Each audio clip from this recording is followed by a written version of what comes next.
Good afternoon, everybody. Car Biker here. Oh, it's a bit nippy. Might not be able to talk for long. My lips are freezing up. I was watching a video the other day by the infamous biker Kev. His first one in his Nerd on a Bike series, and I think he's not sure whether he should do any more or not. They're all kind of, well, I say all one of it is about allegedly nerdy topics, technical topics. He did one on security the other day, and well, it's more about privacy actually, to be fair. I think he's doing a separate one on security, but about privacy of data. And it was all very interesting, but there was one big problem with it. I have mentioned it to him already, and it's that he's called it NOAB, Nerd on a Bike, NOAB. And NOAB, it's not really memorable, is it? So I suggested another one for him. I said he could drop the A. You know, I know he's only got one bike at the minute, but it's Kev, he's bound to get another. And then he could have Nerd on Bikes, drop the A, and then at least it'd be Knob 1 instead of NOAB 1. But my particular favourite would be Biker Extending Lifelong Experience of Nerd Data. I think that one would suit him so well. Sorry Kev, you know I love you. It was quite interesting though. He was talking about privacy, and it's something that I have concerns about, even though I'm kind of involved in data collection to a point. Now, where I work, we do retail, and we gather, I would say hundreds, thousands, it's actually millions of pieces of data. So every time we sell something, we record that thing that we've sold. You know, so we'll record that we have made a sale, and it might have 6 or 7 items that the person's put in the shopping basket, you know. And we record them all, just to see how we're selling stuff. It's not, as I say, we don't record personal data. We only record the anonymous data. We don't capture any personal data at all. But it's huge amounts, and it lets you learn a lot about how your business is running. So we know, I mean, when I say huge amounts, I mean we sell roughly 1 million lines a day. Roughly. It's a lot. It's a lot of items. And we remember every one of them.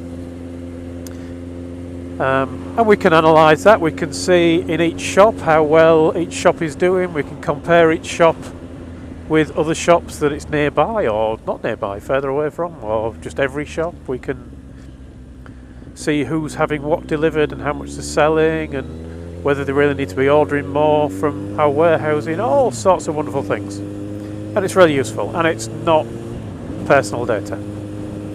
But we use the tools that show you just how powerful you can get with personal data. And that's the bit that's slightly concerning.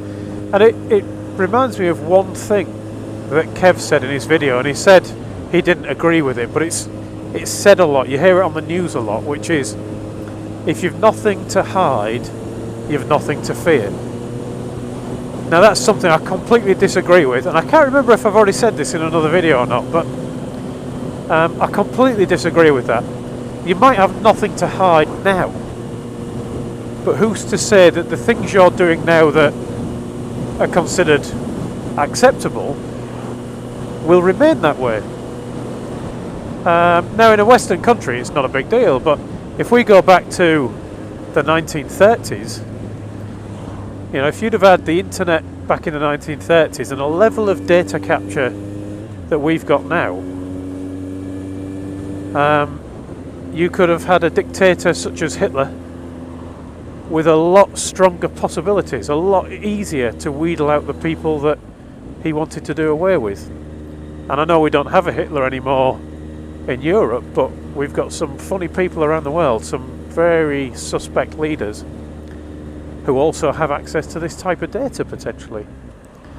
So to try and give you an example, so my little website is just about software development, and I give away articles that I write. I let people read them, I give away code and that kind of thing.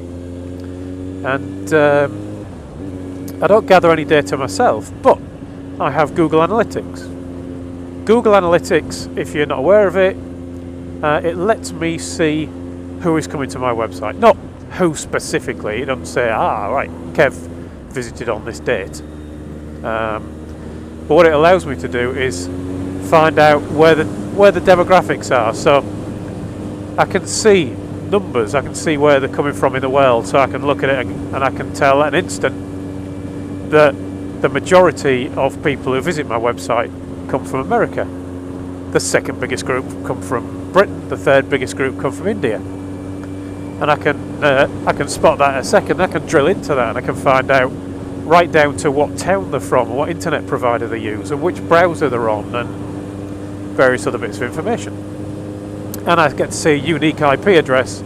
I say unique, I get to see an IP address. It's not necessarily unique, depends how their internet is set up, but depending on their internet it might uniquely identify them, it might not, but I can't link it back to a person.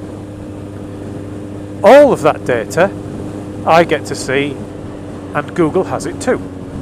So they can put together a lot of information from that. Yeah, I don't want to go down a motorway, that's boring. Let's try and whip across this lane here. The joy of bike, I can get it quicker than he can. So yeah, Google get that. I use some other tools as well. I have a little tool that allows me to share links, so people can say, I want to share this through Twitter, I want to share this through Facebook. And I have a like button for Facebook. And that lets me, I get that little bit of benefit that I can have people share my articles and hopefully a few more people come and look at them. But in return, Facebook get to see every page that everybody visits and they can link this information up too. And it's these big players where I start to get slightly concerned, somewhat concerned you might say, about privacy, because they can see, I think, a little bit too much. They're the ones with the data that if you've got nefarious ideas, you could use that data against somebody.